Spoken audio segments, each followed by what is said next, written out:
Thank you so much. আপনি আজকে না থাকলে আমার যে কি হতো, ট্রেনটাই হয়তো মিস করে ফেলতাম। মানুষ যখনই কোনো বিপদে পড়ে আল্লাহ কোনো না কোনো ভাবে সেখানে একজন মহাপুরুষের হাজির হয়। কিন্তু আপনি বসছেন না কেন, কোনো সমস্যা? তাড়াহুড়া করে সিএনজি থেকে ট্রেনে ওঠার সময় বোধহয় টিকিটটা পড়ে গেছে। আপনি চাইলে আমি পুরো ট্রেন খালি করে দিতে পারি। মানে?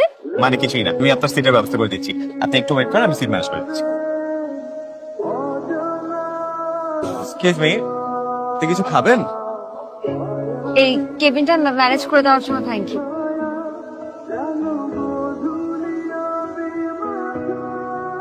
আপনি কি এই ট্রেনের বাবুর্চি নাকি? এক্সকিউজ মি, এই খাবারগুলো আমি আপনার জন্য নিয়ে এসেছি। আপনি কিন্তু আমাকে অপমান করছেন।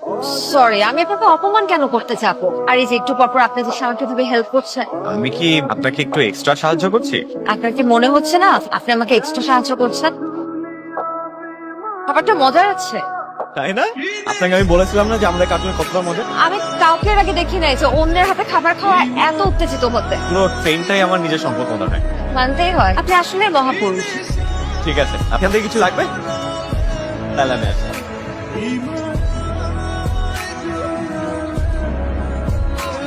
আপনার স্টেশন তো চলে আসবে একটু পর, তাহলে তো নেমে যেতে হবে। নামবো এক শর্তে। কি? যদি আপনি আমার টিকেটের টাকা ফেরত নেন পাগল। সেই টাকা তো আমি অবশ্যই দিব। এক কাজ করুন, আপনার ফোন নাম্বার আর ঠিকানাটা আমাকে দিয়ে যান, আমি একসময় গিয়ে নিয়ে আসবো। আমি তো আসলে মোবাইল ইউজ করি না। আপনি আমার ঠিকানাটা বরং লিখে রাখতে পারেন, 69/1 নর্থ রোড, চিটাগাং। কেমন যেন লাগছে জানেন, কত যাত্রী উঠলো নামলো, কখনো এরকম লাগেনি। আজকে প্রথম কোনো যাত্রীর জন্য মন খারাপ হচ্ছে। জীবনেতেও কত মানুষ আসবে আর যাবে, তার জন্য মন খারাপ করলে কি চলবে? এটা মেনে নিতে হয় আর মানিয়েও নিতে হয়। মেনে নিব, মানিয়েও নিব, যদি কোনো শখের নারী পাই। শখের নারী পাওয়ার জন্য জীবনে কষ্ট আমার। আচ্ছা শুনুন, মানুষের চলে যাওয়ার সময়গুলোই কিন্তু এক মধুর হয়, তাই না? হয়তো।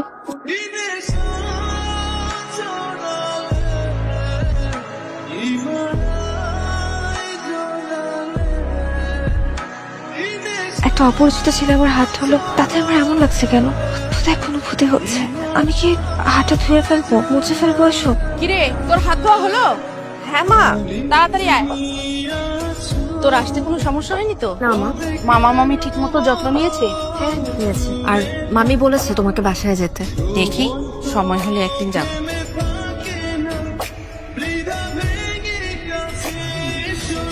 চাচা, মায়াদের বাড়িটা কোন দিকে? সামনে গিয়ে পিছনে। ঠিক আছে, ধন্যবাদ। এ নাও তোমার টাকা। জি ধন্যবাদ। গুনে দেখো। জি ঠিক আছে। কিসের ঠিক আছে? তোমার টিকিটের দাম কত? 329 টাকা। এখানে আছে 330 টাকা। 1 টাকা বেশি আছে, 1 টাকা ফেরত দাও। আমার কাছে তো 1 টাকা নাই। কিসের টিকিট বিক্রি করো তোমরা? তোমাদের কাছে কি ভাঙতি থাকে না নাকি? আমি 10 টাকা দিয়ে যাই আপনাকে, 15 দিন এসে 9 টাকা নিয়ে যাবো।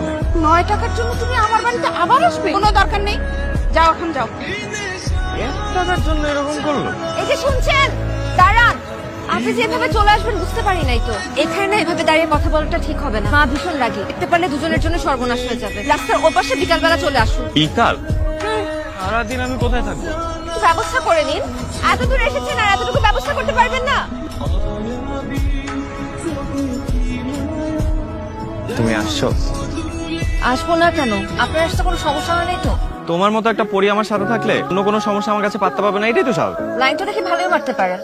তাই একটু পারি।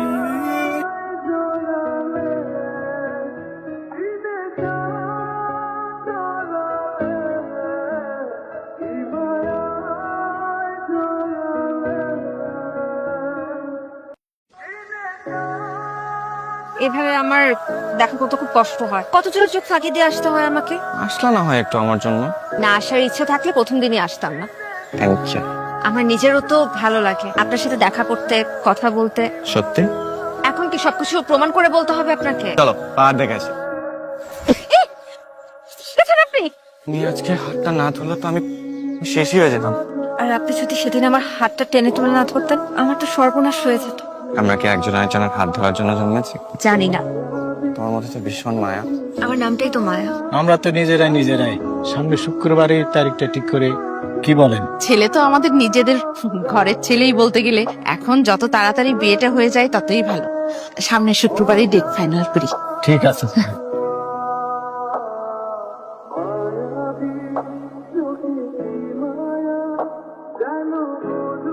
এটা তোমার জন্য।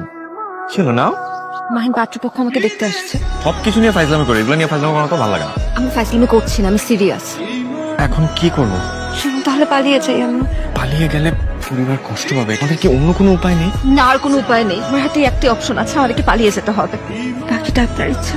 শুক্রবার দিন আমি বউয়ের সাথে স্টেশনে থাকবো, আপনার অপেক্ষা। শুক্রবারই আসতে হবে? আমার হাতে আর সময় নেই মাহিন।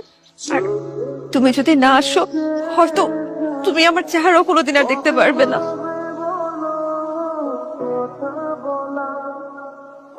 আমি আসবো।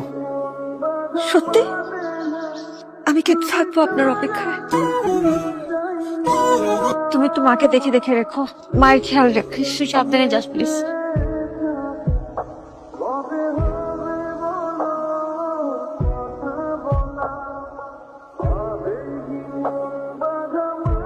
ভাই, আপনি মাহিন নামের কোন ছেলেকে দেখেছেন? কত মাইনে তো আসলো, আপনি কোন মাইনে করতেছেন? যে ভাই, আপনি মাহিন নামের কোন ছেলেকে দেখেছেন? ট্রেনে একটা জব করে, ঠিকই।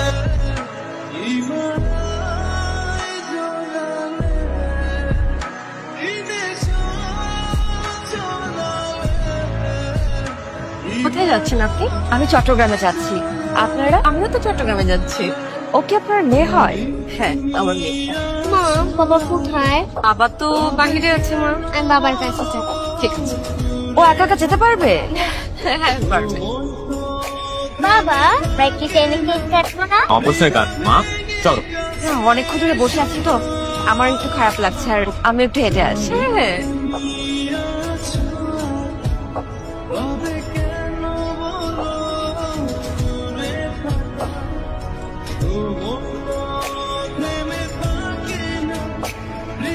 সেদিন কেন আসনি আমি জানতে চাই না। তুমি না আসায় আমার যে ক্ষতি হয়েছে তা আমি সারা জীবনও ভুলতে পারবো না। তোমার জন্য আমি আমার মাকে হারিয়েছি। সেদিন আমি বাসা থেকে বের হয়ে যাওয়াটা মা মেনে নিতে পারে নাই, স্ট্রোক করে মারা গেছে।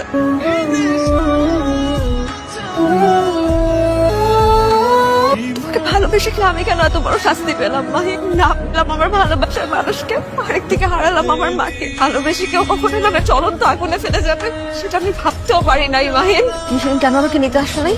আমি তো তোমার সাথে এখানে অপেক্ষা করেছি। আমি তোমার কাছে যাচ্ছি।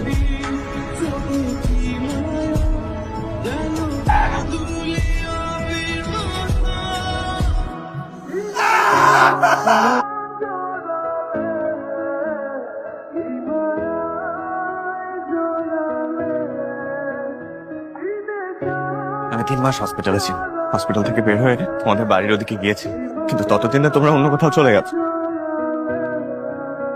এতগুলো বছর পর তোমার সাথে দেখা হয়ে ভালোই হলো। অন্তত এখন আর আমাকে আমার ভালোবাসার মানুষের জন্য অপেক্ষা করতে হবে না, কারণ আমি যাকে ভালোবাসতাম সে তো বিয়ে করে সংসারী হয়ে গেছে, একটা ফুটফুটে মেয়ে আছে।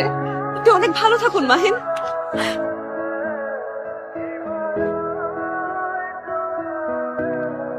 মায়া দাঁড়ান। যে মানুষটা আপনাকে খুঁজতে খুঁজতে পাগল হয়ে আছে, সেই মানুষটাকে দোষারোপ করে চলে যাচ্ছেন? যে মানুষটা আপনার কথা ভেবে এখন পর্যন্ত বিয়ে করেনি। মানে আপনি কি মাহিনের ওয়াইফ না? ও কি মাহিনের সন্তান না? না, মাহিন আমার হাজবেন্ডের ছোট ভাই। মায়াফুল আমারই মেয়ে। মায়াফুল মাহিনকে আব্বু বলে ডাকে। ওর আজকে পায়ের এই অবস্থা আপনার জন্য। মায়া, মাহিনের মতো এত অন্ধ ভালোবাসতে আমি কখনো কাউকে দেখি।